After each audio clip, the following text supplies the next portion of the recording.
Good morning friends, स्वागत है social class में। आप लोग देख रहे हैं मेरे साथ most important topic social science के अंदर हिस्ट्री। क्या होती है हिस्ट्री, उसको जानेंगे। पहले समझते सोशल साइंस क्या है। समाज के बारे में जानना, मतलब जहां हम रहते हैं, हमारे जैसे लोग रहते हैं, उनके विचार क्या है, उनकी भावना क्या है और आज से पहले क्या थी। जब पहले की बात करते हैं तो किसकी शुरुआत हो जाती है, हिस्ट्री की। हिस्ट्री की शुरुआत जो हम करेंगे तो चैप्टर नंबर 1 आया क्लास 10th का, जो हम पढ़ने जा रहे हैं। क्लास 10 का चैप्टर नंबर 1 है, जिसके अंदर हम जानेंगे आज से पहले यूरोप के अंदर नेशनलिज्म की शुरुआत कैसे हुई। नेशनलिज्म मतलब राष्ट्रवाद। राष्ट्र के प्रति किस तरीके से लोगों का कैसे अट्रैक्शन आया, किस तरीके से उन्हें समझ आया कि देश में एक राष्ट्र अलग है और किस तरीके से हमें यूनिटी के साथ एक जगह पे रहना है। तो जब समझना शुरू करते हैं, पूरा जो संसार है वो ऐसा है, ठीक है। इसमें 7 क्या होते हैं, कंटिनेंट्स होते हैं। उसमें से एक कंटिनेंट के बारे में पढ़ने जा रहे हैं जिसका नाम है यूरोप। यूरोप एक देश नहीं है, बच्चे बोल देते देश। कंटिनेंट है, कंटिनेंट का मतलब होता है महाद्वीप। महाद्वीप के अंदर बहुत सारे देश आते हैं। पूरे विश्व में, पूरे संसार में 7 महाद्वीप है। सबसे बड़ा मैंने आपको बताया था एक बार, एशिया, जिसके अंदर 67 देश आते हैं, इसके अंदर 48 देश आते हैं। तो हम देखेंगे 48 देशों के अंदर किस तरीके से, अरे यार डिस्टर्ब कर दिया ना। अब देखिए, एशिया में 67 देश है, यूरोप के अंदर 44 देश आते हैं। इस पूरे संसार में 44, जो यूरोप है उसके अंदर 44 देश है। क्या 44 देशों के अंदर एक साथ क्रांति हुई थी? कैसे शुरू हुई क्रांति तो जानते हैं। पहले बोलते हैं, सबसे पहले कहां पर शुरू हुई। Europe is a continent, in the continent have 44 countries before 16th century, मतलब 16वीं शताब्दी के शुरू होने से पहले। अभी शताब्दी क्या होती है उसको समझते हैं। जैसे आज आप 2022 में रह रहे हैं, ठीक है, तो 2022 से पहले क्या रहा होगा, 0 रहा होगा। तो इससे बीच में जो यहाँ पर आया होगा 1600, उस टाइम की घटना बता रहे हैं। जब 0 से पहले क्या रहा होगा, कुछ ना कुछ डेट रहेगी। तो 1600 के करीब जो शुरू हुआ, क्या सेंचुरी के अंदर जो शुरू हुआ, एक मिशन जिसका नाम था नेशनलिज्म, ठीक है, यूनिफिकेशन करना। Now nationalism started in Britain. देखिए, अब हम समझते हैं पहले यूरोप का नेशनलिज्म कब शुरू हुआ। अब यूरोप बहुत बड़ा महाद्वीप है, फिर मैंने बताया आपको यूरोप के अंदर नेशनलिज्म नहीं हुआ था, उसके देशों के अंदर नेशनलिज्म हुआ। फिर पूरा यूरोप क्या हो गया, एक साथ हो गया। एक टाइम पे उन्हें समझ आ चुका था कि भाई जो हमारा द्वीप है, उस द्वीप को चलाने के लिए सभी देशों को एक साथ मिलकर क्या करना पड़ेगा, काम करना पड़ेगा। अगर हम युद्ध करते रहे या आपस में ही लड़ते रहे तो क्या होगा, हमारा जो महाद्वीप है जल्दी खत्म हो जाएगा। तो शुरुआत हुई, तो बोलते हैं नेशनलिज्म इन फ्रांस। सबसे पहले शुरू कहां हुआ था, ब्रिटेन में शुरू हुआ था 1685 से लेके 1801 में। उसके बाद फिर क्या हुआ, फ्रांस का 1830 से लेके 1848। फिर यूनिफिकेशन कहां पर हुआ, इटली में। इटली 1859 से लेके 1861। यूनिफिकेशन कहां हुआ, जर्मनी में 1866 से लेके 1871। उसके बाद नेशनलिज्म इन बाल्कन 1817 से लेके 1914। देखिए, हिंदी वाले बच्चों के लिए कोई डाउट की बात नहीं है। सेम नेशनलिज्म की जगह बस राष्ट्रवाद लिख दो, यूनिफिकेशन की जगह एकीकरण। एकीकरण का मीनिंग समझते हैं। आज के बच्चे एकीकरण का मीनिंग नहीं समझ पाते क्योंकि है हिंदी वर्ड। एकीकरण का मतलब होता है जब हम सभी लोग एक उद्देश्य के लिए एक जगह पर रह के एक ही कल्चर में अपना अपना कार्य करें। अब देखते हैं भारत के अंदर क्या है, अलग अलग कल्चर है। हर थोड़ी थोड़ी दूर पे क्या होता है, अलग अलग बोली भाषा है, लेकिन उसके बाद भी सारे लोग एक देश के लिए क्या करते हैं, एक जगह पर रहते हैं और एक देश के अंदर स्वतंत्र रूप से अपने अपने रीति रिवाजों को मानते हुए भी क्या कर रहे हैं, देश के अंदर रह रहे हैं। तो उसी की शुरुआत होगी। पर नेशनलिज्म का मतलब क्या है, नेशनलिज्म इन फ्रांस। बोलते हैं फ्रेंच रिवॉल्यूशन स्टार्टेड इन 1789। सबसे पहले फ्रांस की क्रांति कब शुरू हुई, 1789 को हुई। और इसका जो फर्स्ट एक्सप्रेशन, जो इंप्रेशन है, वो देखने को कहां मिला हमें, 1789 को। कैसे हुआ इसको समझते हैं। 1789 में, अब पहले बताइए नेशनलिज्म होता क्यों है, क्यों किसी के अंदर ऐसी भावना आती है कि देश एक साथ आए, क्यों किसी के अंदर ऐसा फील होता है कि यार गलत हो रहा है या देश में गलत हो रहा है। ऐसा तब होता है जब आपके साथ कोई क्राइम होना शुरू हो जाए और उसकी आवाज कोई ना सुने। लेकिन एक व्यक्ति के साथ होता है तो ये छोटे स्तर पर होता है, लेकिन जब ये पूरे देश में होने लगता है तब कई बार इसके अंदर नेशनलिज्म मतलब राष्ट्रवाद की भावना जगती है लोगों के अंदर। फिर वो राष्ट्र के प्रति वाद विवाद को रोकते हैं, खत्म करते हैं और यूनिफिकेशन करके एक साथ आके देश को सुचारू रूप से चलाते हैं, सही तरीके से देश को चलाने का कार्य करते हैं। तो फ्रांस के अंदर वहां पर लुई 16 नाम का एक व्यक्ति राजा था 1789 में। तो वहां से शुरू हुई इस क्रांति की शुरुआत। अब देखिए, लुई 16 जो राजा था, लुई 16 जब राजा बना ना, तो उसके राजा बनने का सोचिए, राजा बनता तो क्या होता है, उसका बहुत बड़ा राजपाट होता है। लेकिन उसकी किस्मत इतनी बेकार थी, वो राजा बना 16 साल की उम्र में, तो उसके पास राजपाट में कुछ भी खजाना नहीं था। उसके पास एक बहुत बड़ी जिम्मेदारी थी, क्या, ब्रिटेन का कर्ज वापस करना। और उसके बाद वर्सलाइ पैलेस था, उसको देखिए पैलेस होता है वो लोगों को खुशी होती है, लेकिन पैलेस को साफ सुथरा रखना, उसमें बहुत सारे काम होते हैं, उसे बनाना, उसे मेंटेन करने में बहुत खर्चा आता था और उस खर्चे को कर्ज लुई सोलह में बढ़ता जा रहा था। तो जैसे देखिए आपके पास कर्जा बढ़ेगा तो आप क्या करेंगे, इनकम करेंगे, इनकम को बढ़ाएंगे। तो उन्होंने भी सोचा इनकम कैसे बढ़ाया जाए और राजा ने वहां पर क्या करा, इनकम बढ़ाने के लिए लोगों का कर बढ़ा दिया। जब लोगों का कर बढ़ाया तो हमें समझना पड़ेगा कि वहां के लोग कैसे थे। वहां के लोग 3 वर्गों में बटे हुए थे। सबसे पहले लोग जो आते थे, जो पीजेंट्री होते थे, जैसे कि जो पादरी वर्ग में आते थे, दूसरे मध्य वर्ग के लोग, तृतीय स्तर कुलीन वर्ग। कुलीन वर्ग के लोग हमेशा क्या करते थे, वो हमेशा टैक्स पे करते थे। सिर्फ नीचे वाले लोग जो पंडित साधु या चर्च टाइप के जो लोग थे वहां पर, वो ये चीजें नहीं करते थे, क्रिश्चियन लोग। और जो मेन लीडर्स थे और राजा मंत्री, ये लोग भी इसको टैक्स पे नहीं करते थे। टैक्स कौन पे करता था, तृतीय वर्ग के लोग। अब तृतीय वर्ग के लोग जब टैक्स पे करने लगे, तृतीय वर्ग के लोग जब टैक्स पे करने लगे लगातार एक समय पे, तो क्या हुआ, उनको बड़ा बेकार लगा कि हमारे ऊपर टैक्स बढ़ाया जा रहा है। तो उन लोगों ने मिलकर क्या किया, लुई 16 को मार दिया।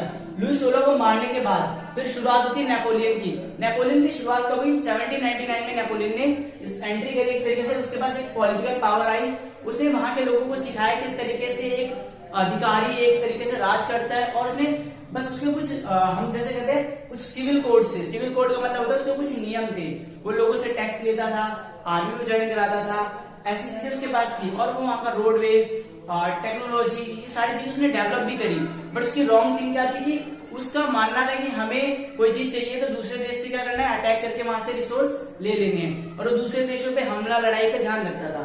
1799 में जब उसके पॉलिटिकल पावर आ गई तो उन्होंने मोनार्की स्टॉप, वहां राज शासन खत्म करके क्या किया गया, नेपोलियन ने अपने नियम बनाए, खुद के नियम बनाए, खुद के द्वारा देश को चलाने की कोशिश करी। और बोला जाता है 1804 में उसने अपने सिविल कोड, मतलब सिविल कोड कह सकते हैं नेपोलियन कोड, जिसके अंदर नेपोलियन के रूल लिखे हुए थे, उनको लोगों के ऊपर स्थापित करवाया। लोगों ने उनसे मानना शुरू किया। लेकिन वहां के लोग इस बात से परेशान नहीं हुए, उसने बाकी देशों से युद्ध करना शुरू किया। और जब एक देश से युद्ध किया, दूसरे देश से युद्ध किया, अब समझिए यूरोप इतना बड़ा द्वीप है, इसमें इतने सारे देश हैं।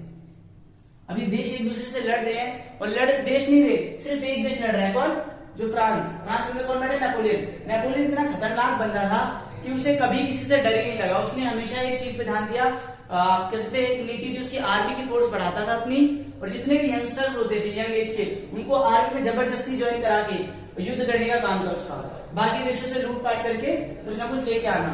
तो इसमें क्या हुआ कि कुछ समय बाद बाकी सारे देशों ने सोचा कि क्यों ना हम एक बैटल करें, क्यों ना हम एक युद्ध करें और युद्ध के द्वारा उसे हरा दें। तो फिर 4 महाशक्ति एक साथ आ गई, जिसे प्रैग कहा जाता है। पर्शिया, रशिया, ऑस्ट्रिया, ब्रिटेन, 4 देश एक साथ आए और उन देशों ने मिलकर क्या किया, फ्रांस को युद्ध में हरा दिया। फ्रांस को युद्ध में किसने हराया, प्रैग ने। Persia, Russia, Austria, Britain. अब समझिए नेपोलियन का यहाँ पर अंत होता है।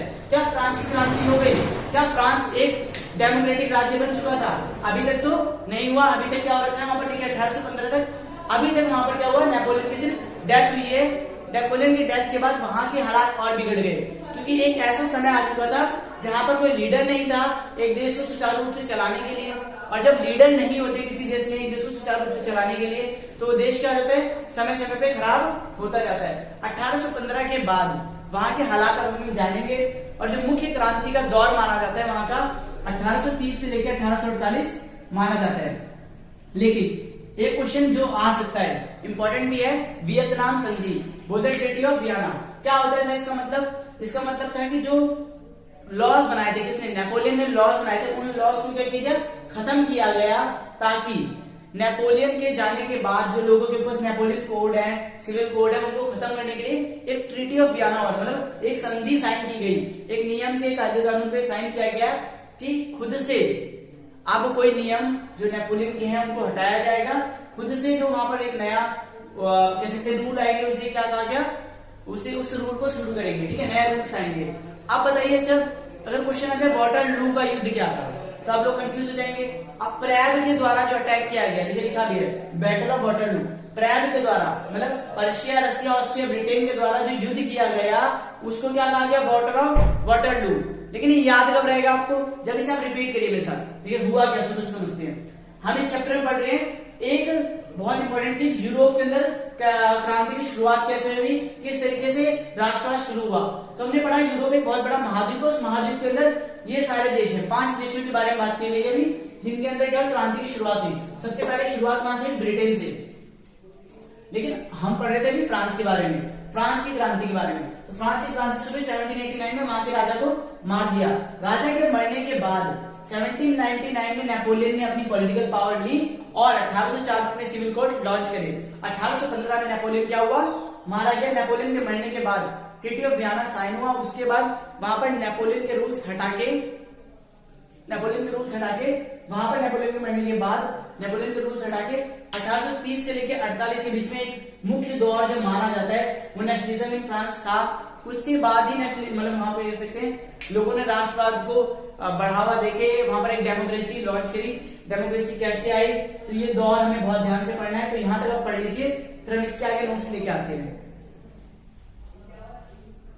हम कंटिन्यू करते हैं ट्रीटी ऑफ वियना के टॉपिक को। मैंने आपको बताया था किस तरीके से वो संधि जो बनाई गई थी। संधि का मतलब क्या होता है, रूल रेगुलेशंस जो तैयार करे गए थे, उनमें क्या किया गया, जिसका उद्देश्य था कि उस देश के अंदर जो परिवर्तन आए हैं, जिसका उद्देश्य था उस देश में जो परिवर्तन आए उनको खत्म किया जाए, उनको समाप्त किया जाए, ताकि वहां के लोग जिस तरीके से नेपोलियन के राज में रहने की आदत पड़ गई थी, परेशान हो चुके थे और जो गलत नियम थे उनको हटाया जा सके। अगर मैं नेपोलियन की बातें बताऊं कुछ इंपॉर्टेंट रूल्स, तो सबसे पहले उसने सबको ने संपत्ति का अधिकार दिया था। ये बहुत अच्छा रूल था कि सभी व्यक्तियों को संपत्ति का अधिकार दिया। उसके नेगेटिव पॉइंट थे, टैक्सेस बहुत बढ़ा दिए थे उसने। भाई रूल जैसे रोडवेज बना लिया, खुद ही सोचे रोड बना लिया, उसने टैक्स ज्यादा ले लिए।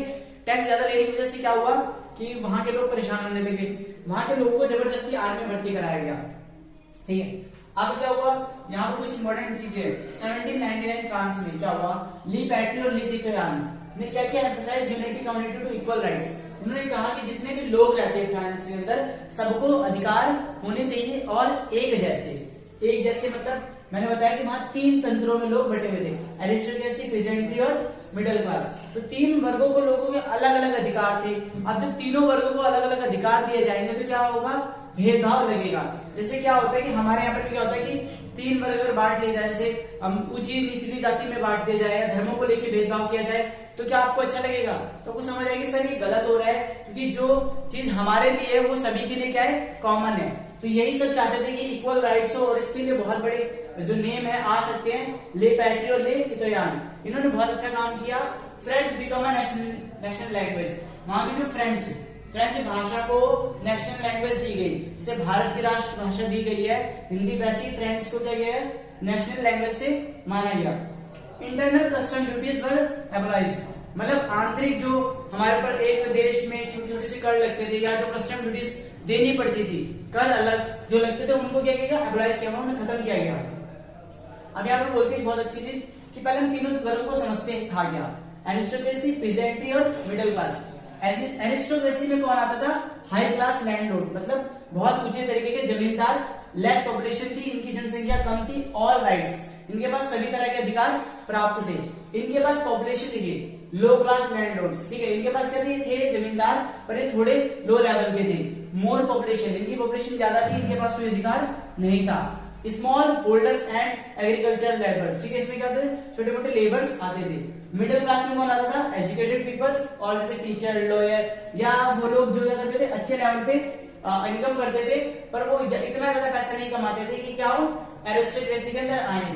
तो क्या होता था कि इन दोनों लोगों ने अपनी ग्रुपिंग करके, इन दोनों लोगों ने जब समझा इस चीज को, मिडिल क्लास तो पढ़े लिखे थे, इसलिए इन्हें समझ आया कि पीजेंट्री जो है ना, इनको भी राइट्स की क्या जरूरत है। और बोलते हैं the middle class is a class of the people in the middle of social hierarchy, मतलब अगर समाज में देखा जाए तो 3 वर्ग ही बनते हैं, एक अमीर, एक गरीब और एक क्या होता है, मध्य वर्ग। तो जो मध्य वर्ग के लोग थे वो पढ़े लिखे थे, इसलिए वो देहाती की परेशानी, मतलब गरीब लोगों की परेशानी समझ पा रहे थे। और तभी से वहां पर क्या हुआ, एक कह सकते किस तरीके से शुरुआत हुआ रिवोल्यूशन की।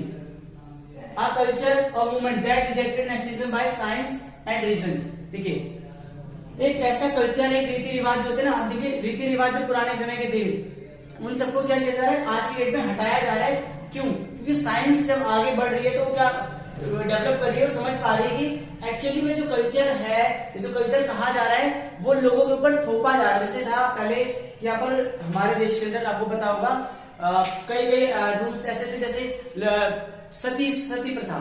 गर्ल्स क्या करती थी, जो मैरिज वाइफ होती थी उनकी क्या होती थी, हस्बैंड के साथ जला दिया जाता था।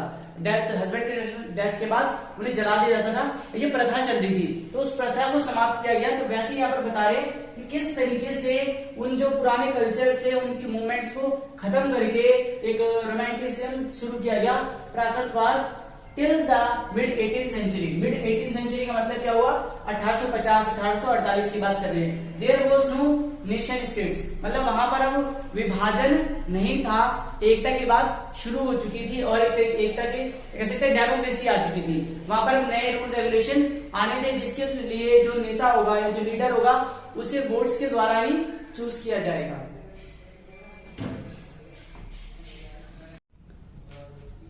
चलिए बच्चों, देखते हैं किस किस तरीके की समस्याएं हमारे सामने उभर के आई 1815 के दौर में। जब 1815 में नेपोलियन हार गया तो उसके बाद वहां पर कोई लीडर नहीं बचा। जब वहां पर कोई नेतृत्व करने वाला कोई लीडर नहीं था, तो उस समय किस तरीके से वहां के लोग अपना गुजारा करेंगे, किस तरीके से वहां पर परेशानियां आई, और तब मिडिल क्लास वर्ग के लोगों ने क्रांति की शुरुआत करी। तो मिडिल क्लास लोगों ने ही क्यों करी, इसका बहुत अच्छा आंसर देखिए, एजुकेशन। मैंने बताया ना, education is the most powerful weapon.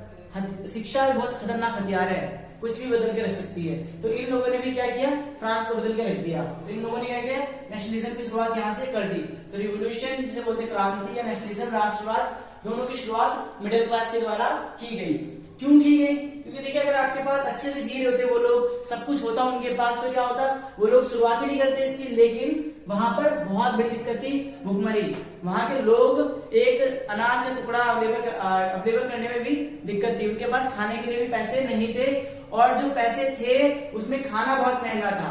जैसे समझिए एक पाव रोटी बोलते 2 लाख कुछ ऐसे की करेंसी की मिलती थी, सोचिए इतना महंगा खाना। ऐसी कठिनाइयां आ चुकी थी और लोगों ने जन विद्रोह कर दिया। जनता वहां की परेशान थी, उन्होंने जन विद्रोह में जनता ने विद्रोह कर दिया, जनता ने लड़ाई शुरू कर दी। जनसंख्या में लगातार बहुत अधिक संख्या में वृद्धि हुई।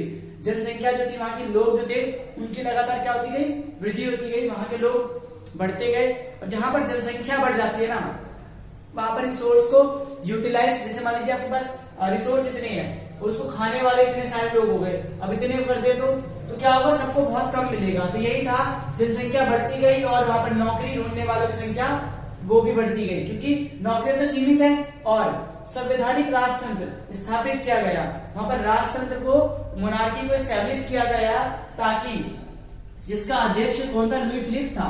और क्यों स्थापित किया गया समझते पहले, राजतंत्र क्या होता है। राजतंत्र आप लोगों ने पढ़ा है, राजा के द्वारा चलाए जाने वाले देश को राजतंत्र कहा जाता है, जिसके अंदर बात सारी की सारी पावर राजा के पास ही होती है। डेमोक्रेसी के अंदर क्या होता है बच्चों, लोकतंत्र के अंदर की पावर 3 से 4 वर्गों में विभाजित होती है और किसी के पास कोई मतलब निरंकुश नहीं होता, मतलब ऐसे नहीं किसी के पास ज्यादा पावर है या कोई अपना हुकूमत कर सकता है। लेकिन राजतंत्र में राजा के पास पावर होती है और वहां पर लुई फिलिप नाम का जो व्यक्ति था, जो अध्यक्ष के रूप में बाहर, जो जिसे अध्यक्ष बनाया गया था, ठीक है। द एज ऑफ रिवोल्यूशन, वो बार मैं लिख रहा हूं, उसको ध्यान के क्वेश्चन आ जाता है।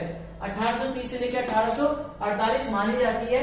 और सेम वही मैंने इंग्लिश में कन्वर्ट किया, हंगर एंड हार्डशिप। बहुत सारी कठिनाइयों का सामना करना पड़ रहा था, जो रियल में बहुत दिक्कत वाली थी। मतलब जब खाने को ना हो, कमाने को ना हो, नौकरी ना हो, लोग चाहते थे करना, लेकिन लोगों के पास काम ही नहीं है, तो क्या करें। तो बोलते Belgium got separated from Netherland. और इसके साथ साथ एक घटना और घटी कि वहां पर बेल्जियम को सेपरेट किया गया नीदरलैंड से। ग्रीक वॉर जो इंडिपेंडेंस थी वो कब हुई, स्टार्ट हुई थी 1821 से लेकर 1832, मतलब इससे पहले की बात थी। 1830 में यहाँ पर रिवॉल्यूशन शुरू हुआ, उससे पहले ग्रीक वॉर इंडिपेंडेंस, मतलब ग्रीक वहां के लोग जो थे उन्होंने भी आजादी की लड़ाई शुरू करी। कॉन्स्टिट्यूशनल मोनार्की वाज सेटअप, वहां पर मोनार्की आ गया। मोनार्की मतलब राजतंत्र को स्थापित किया गया ताकि वहां के लोग अच्छे से रह सके। और लुईस फिलिप को क्या किया गया, हेड बनाया गया, कहाँ का, फ्रांस का। अगर हम यहाँ की बात करें, लिबरलिज्म और nationalism became very popular in Europe by middle class. Middle class के लोगों ने, जो पढ़े लिखे लोग थे, शिक्षित लोग, उन्होंने 2 नियम अच्छे दिए, नेशनलिज्म और लिबरलिज्म। मिडिल क्लास क्या होता है, एजुकेटेड पीपल। इन क्रांतियों का नेतृत्व किया जो शिक्षित मध्य वर्ग के शिक्षित लोग थे। जितनी भी क्रांतियां हुई फ्रांस के अंदर, अभी मैं सिर्फ फ्रांस की बात कर रहा हूं, फिर हम अगला टॉपिक पढ़ेंगे। फ्रांस की क्रांतियों का नेतृत्व करने वाले मिडिल क्लास लोग थे और मिडिल क्लास एजुकेटेड थे, इसलिए उन्होंने नेतृत्व किया। नेतृत्व के अंदर उन्होंने तय किया कि किसको लीडर बनाएंगे, किस तरीके से देश को चलाएंगे। 1 मार्क्स में क्वेश्चन आ सकता है कि कौन संवैधानिक राजतंत्र स्थापित करता है, कौन संवैधानिक राजतंत्र स्थापित होने के बाद पहला लीडर कौन बना, ध्यान रखना लुई फिलिप। ये क्वेश्चन आ सकता है, लुई फिलिप क्या बना, संवैधानिक राजतंत्र स्थापित होने के बाद पहला अध्यक्ष बना। एक क्वेश्चन और आ सकता है, एज ऑफ रिवोल्यूशन क्या होती है 1830 से लेकर 1848। एक क्वेश्चन और आ सकता है, नेपोलियन कोड क्या थे, नेपोलियन कोड क्या सकते हैं, अच्छा क्वेश्चन है ये। तो इसके अंदर आपको लिखने नेपोलियन के द्वारा बनाए गए रूल रेगुलेशंस को नेपोलियन कोड के नाम से जाना जाता है। इसके पॉजिटिव और नेगेटिव पॉइंट्स पढ़ लीजिएगा। थर्ड एक पार्ट और क्वेश्चन याद कर सकते हैं, 1789 में पहली बार फ्रांसीसी क्रांति की शुरुआत हुई थी, पर यहाँ पर जो डेट है वो 1830 है। यहाँ से मील दौर माना जाता है, लेकिन शुरुआत कब हुई थी, जब लुई 16 मारा गया था। ठीक है, तो ये डेट ध्यान रखिए। और लुई 16 के मरने के बाद 1799 में कौन आ गया था, ये ध्यान रखिए, नेपोलियन। 1804 में उसने सिविल कोड बनाया, 1815 में मारा गया। एक क्वेश्चन और, वियना संधि कब साइन की गई, वियना संधि या क्या थी वियना संधि, आएगा। बहुत छोटा सा ध्यान में रखना कॉन्सेप्ट है। रूल रेगुलेशंस जो बनाए गए थे किसके द्वारा, नेपोलियन, उनको हटाने के लिए एक नया रूल स्थापित किया गया, एक नई संधि साइन की गई कि जितने भी नेपोलियन के रूल्स हैं उनको हटाया गया। और इसके अंदर एक चीज और क्या करने वाली है, आप प्रॉब्लम से याद कर सकते हैं। अगर लंबा क्वेश्चन आएगा तो ये आ सकता है कि क्यों वहां पर मोनार्की को सेटअप किया गया, वहां पर राजतंत्र क्यों स्थापित किया गया। तो इस वजह से स्थापित किया गया क्योंकि वहां पर भुखमरी घटनाएं और जनसंख्या बढ़ रही थी, लोग अपना ध्यान नहीं रख पा रहे थे, कोई एक लीडर चाहिए था जो इस देश को सही तरीके से चला सके। तो इसलिए क्या किया गया, इसलिए स्थापित किया गया, मोनार्की को सेटअप किया गया। ठीक है, ये क्वेश्चन इंपॉर्टेंट है, इसको समझ लीजिए और इसको नोट डाउन करें, फिर हम करते हैं नेक्स्ट टॉपिक। चलिए देखते हैं किस तरीके से जर्मनी में एकीकरण हुआ। वैसे जर्मनी से पहले इटली के अंदर एकीकरण हुआ था, उसी टॉपिक को हम बाद में देखेंगे। पहले जर्मनी के एकीकरण को पढ़ते हैं। ठीक है, जर्मनी का एकीकरण जो था, जर्मनी के अंदर एकीकरण का मतलब क्या है कि वहां के लोगों ने सीखा कि किस तरीके से फ्रांस के अंदर जो घटना घटी उससे हमें क्या सीखना चाहिए और किस तरीके से हमें एक साथ आना चाहिए। अगर वहां के लोगों ने सीखा नेपोलियन बोनापार्ट से कि नेपोलियन बोनापार्ट जो खतरनाक शक्ति था, जब वो मारा गया, वो क्यों मारा गया और वहां के लोगों में एकता की भावना उससे उभरी, वहां से लोगों को सीखने को मिला कि अगर हम एक साथ आ जाए तो देश को बहुत अच्छे तरीके से चला सकते हैं। तो जर्मनी ने कई महासंघ में सम्मिलित हुआ, मतलब जर्मनी बड़ी बड़ी महाशक्तियों के साथ जुड़ा और कई महाक्षेत्र जो उनके बड़े बड़े क्षेत्र थे, महासंघों को एक साथ जोड़ा भी। उसके बाद उनका प्रसा के बड़े जंकर मतलब जो बड़े भूस्वामी थे। प्रसा क्या है, प्रसा एक राज्य है, वहां पर वहां के जो लीडर्स थे वो बहुत शक्तिशाली थे। पूरी जर्मनी नहीं कह सकते, पूरी जर्मनी में सबसे शक्तिशाली जो लीडर्स पाए जाते थे वो कहां पाए जाते थे, प्रशा में। भूस्वामी कह सकते एग्जाम्पल के लिए, जिनके पास बहुत बड़ी मात्रा में भूमि और राजपाट था, ने भी समर्थन किया। अब ज्यादातर क्या होता है कि बड़े लोग समर्थन नहीं देते हैं क्योंकि उनको क्या फर्क पड़ता है, लेकिन यहाँ पर जो प्रशा के जलकर थे उन्होंने बहुत बड़ी मात्रा में समर्थन किया। सभा ने प्रशा के काइजर विलियम प्रथम के नेतृत्व में नए जर्मन का साम्राज्य ऐलान किया। मतलब जो प्रशा के जो लीडर्स थे उस टाइम पे, विलियम के समय पे, विलियम के दौर में, जब विलियम वहां पे राजा था, विलियम के राजा बनने के बाद भी प्रशा में जर्मनी का एकीकरण की शुरुआत हुई, जर्मनी के नेतृत्व की शुरुआत की। और प्रथम जो नेतृत्व बने वो कौन बने, विलियम। उन्होंने पहली बार इस राज्यपाट को देखा, नए जर्मन साम्राज्य का ऐलान किया गया। और जब नए जर्मन साम्राज्य का ऐलान किया गया उससे पहले कौन था, काइजर विलियम थे जो प्रथम नेतृत्व के रूप में थे। कहाँ के, प्रशा के। प्रशा के पहले जो लीडर थे वो कौन थे, काइजर विलियम। पर जर्मनी बहुत बड़ी है, उसके अंदर प्रशा एक राज्य है और शक्तिशाली राज्य है। वहां के जो लीडर थे कौन, काइजर विलियम प्रथम नेतृत्व थे। प्रथम नेतृत्व का मतलब होता है, बच्चे सोचते हैं पहले लीडर यही थे। उसके बाद जब जर्मनी यूनिफिकेशन हुआ, यूनिफिकेशन मतलब पूरा ये जी बन गया, पूरा विषय जर्मनी माना गया, तो यहाँ के लीडर किसको माना गया, Otto von Bismarck. Otto von Bismarck को क्यों बनाया गया ये कह सकते हैं, ऑटो वॉन बिस्मार्क ने अपना बहुत सारा समय और बहुत बड़ी मेहनत के बाद पूरी जर्मनी को, जितने भी राज्य थे उन सबको एक साथ लेके आने में बहुत बड़ा योगदान जिसका था वो कौन था, Otto von Bismarck. Otto von Bismarck को एक ही व्यक्ति से खतरा था, एक ही देश से खतरा था, वो था फ्रांस। लेकिन जब फ्रांस में जो लीडर आपको पता है नेपोलियन, उसके जाने के बाद काफी कुछ चीजें कह सकते सही हुआ। लेकिन बाद में जब 1830 से 48 की क्रांति हुई, उसके बाद वहां से इनको भी सीखने का मौका मिला कि किस तरीके से जर्मनी को एक साथ किया जा सकता है। 7 year war with Austria, Denmark, France. देखिए दिखा है कि नहीं दिखा? फ्रांस से क्यों खतरा था? 7 साल वॉर चली, ठीक है। उसके बाद वहां पर प्रोसेस किया गया नेशन बिल्डिंग की। नेशन बिल्डिंग मतलब देश को एक साथ लाने की। ये छोटा सा टॉपिक है जर्मनी के एकीकरण के बारे में। आगे हम पढ़ेंगे Greek war, independence. Greek war मैंने आपको बताया था अभी 1821 से लेकर 1832 ये दौर था उनका। 1821 से लेकर 1832 के दौर में ग्रीक, आपने सुना होगा कई बार मैथ साइंस पढ़ते हैं तो उसमें लिखा आता है कि ये शब्द ग्रीक भाषा से लिया गया है। तो ग्रीक वो शहर का नाम है, तो वहां के बारे में पढ़ेंगे। वहां पर वॉर हुई है किसके खिलाफ? इंडिपेंडेंस, आजादी के लिए। तो पढ़ते हमें क्या चाहिए? आजादी है। स्ट्रगल फॉर इंडिपेंडेंस, स्ट्रगल शुरू हुआ 1821 से लेके ग्रीस के अंदर। किस चीज को लेके? इंडिपेंडेंस को लेके। और इसके अंदर भी कोई ना कोई लीडर होगा जो निकल के बाहर आएगा, जिसने इंडिपेंडेंस के लिए भावना होगी जिसके अंदर। During the Greek war public got support from Greeks, western Europe, artist and post. ये याद करने वाली बात है कि किन लोगों ने सहयोग दिया। मैंने आपको बताया कि कोई ना कोई लीडर निकल के बाहर आएगा, तो ग्रीक्स लोगों ने सपोर्ट दिया वेस्टर्न यूरोप। वेस्टर्न यूरोप मतलब यूरोप महाद्वीप था, उसके वेस्ट तरह के, वेस्ट साइड के जो लोग रहते थे, जो वेस्ट तरह के साइड में जो देश आते थे, उन सबने क्या किया? सपोर्ट किया आर्टिस्ट एंड पोस्ट को, ठीक है। और देखिए आर्टिस्ट का बहुत किरदार आता है। आप जितनी बार देखेंगे किसी भी देश को एकीकरण के लिए एक फ्लैग की जरूरत पड़ती है। क्यों? क्योंकि देखिए अगर हमारी पहचान एक होगी तभी तो हम जाने जाएंगे। भारत में रहने वाले हर व्यक्ति की पहचान तिरंगे से होती है। और ये कोरोना के समय में देखने को मिला, जो लोग फंसे हुए थे यूक्रेन के अंदर, जब युद्ध हुआ था यूक्रेन में भी जो लोग फंसे हुए थे, वो लोग कैसे आ पाए? सब जिनके पास फ्लैग्स थे इंडिया के, उन्हें इंडिया भेजा गया। सिर्फ तो इसे पता चलता है कि आपकी पहचान आपके देश के फ्लैग से होती है। तो ऐसे हर देश में जब भी एकीकरण होता था तो वहां पर कोई ना कोई नेशनल एंथम, नेशनल फ्लैग, इनका निर्माण जरूर किया जाता था, ताकि वहां के लोगों के अंदर एक भावना जगे किसके प्रति? देश के प्रति। अब जब हमारे एक फ्लैग है, अब हिंदू मुस्लिम सारे सब लोग जानते हैं सबका एक ही फ्लैग है इंडिया। जो इंडिया में रहते हैं उन सबके लिए एक ही फ्लैग है तिरंगा। तो उस तिरंगे के लिए जो लोग सारे काम कर रहे हैं उन सबको पता है कि हमारा एक ही नेशन है। Treaty of Constantinople was signed in 1832। मतलब इसका मीनिंग क्या था? इसको देखिए, ये बहुत अच्छा था। जैसे मैंने बोला ट्रीटी मतलब क्या था, इसे बोलते हैं संधि। जैसे मैंने बोला था वियना संधि कब साइन हुई थी? याद है 1821 के अंदर साइन हुई थी, नेपोलियन के मरने के बाद 1815 में, ठीक है। तो यहाँ पर भी एक ऐसा नियम साइन किया गया जिसके अंदर साइन किया गया था कि वहां के लोग इंडिपेंडेंस को, मतलब एक नए नियम को स्थापित करेंगे। Greece was declared as independent nation.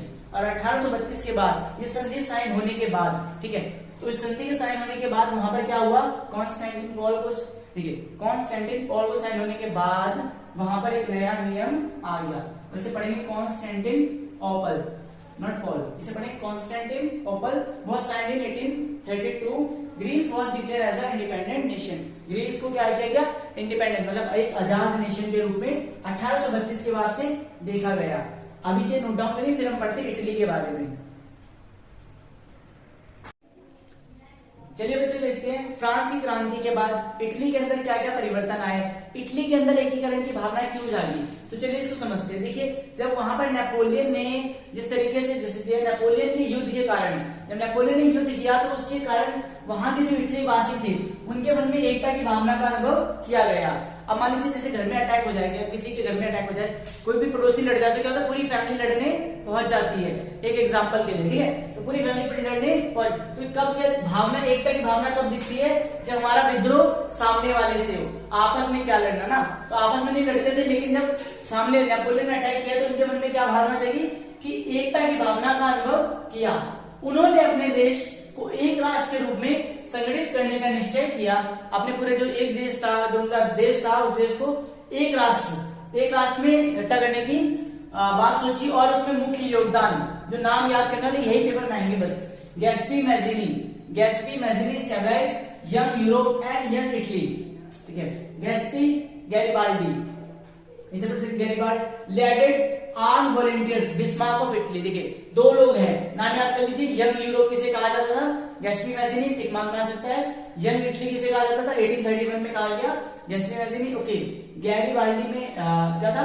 Leaded arm volunteer, ठीक है, इन्होंने आर्मी की जान कहा जाता था। जैसे हमारे यहाँ पर सुभाष चंद्र बोस को आर्मी की जान, वैसे यहाँ पर क्या था, ये पूरी आर्मी को संभालते थे, ठीक है, और बिस्मार्क ऑफ इटली भी कहा जाता है। Count Camillo de Cavour led the movement of unit Italy, इन्होंने जो काउंट कैमिलो थे, इन्होंने भी क्या किया, इटली के लोगों को एक साथ लाने में जो मुख्य योगदान था वो भी था, प्लस ये पीएम के रूप में उभर के सामने आए। बिकम किंग ऑफ इटली 1861, और क्या बने, एक इटली के किंग बने।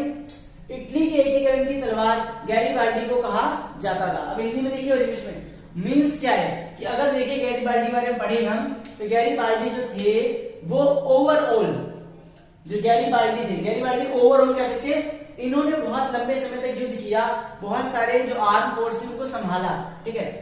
यंग इटली की स्थापना 1831 में जोसेफ मैज़ीनी ने की थी। किसने की थी? यंग इटली की स्थापना जोसेफ मैज़ीनी ने की थी, लाल कुर्ती नामक की सेना थी।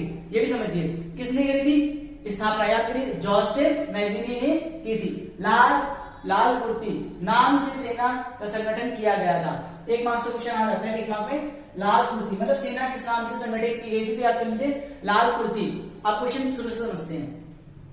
Young Italy, unification of Italy, young Italy, unification of Italy. Young Italy कौन है, नाम सुनिए। इटली का यंग लीडर कौन था?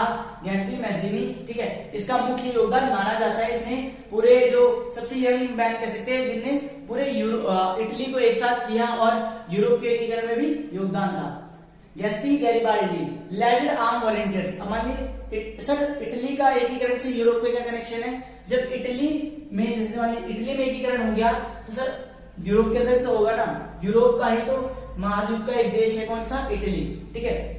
अब गैरीबाल्डी का दिया हुआ है, क्या बोलते हैं? तलवार कहा जाता था। तलवार का मतलब, अब बच्चे सोचेंगे तलवार ही क्या है, नहीं, तलवार का मतलब शक्ति कह सकते हो आप, एक दूसरा नाम दे सकते हो। जैसे वो पूरे वहां के संगठित कर रखा था उन लोगों को, लड़ने के काम आते, लड़ने के लिए सिखाना या मोटिवेट करना या उनको बताना किस तरीके से हमें आगे कार्य करना है, उसके लिए माना गया किसको? गैरीबाल्डी को। तलवारी वर्ड नहीं, उसको समझिए। काउंट कैमिलो देखिए, लैंड मूवमेंट यूनिट इटली, ये पीएम के रूप में उभर के सामने आए। बिकेम किंग ऑफ इटली 1861, 1861 में क्या हुआ? इटली के किंग के रूप में सामने आए। यहां तक नोट डाउन कर लीजिए, फिर हम जर्मनी का पढ़ेंगे, ओके।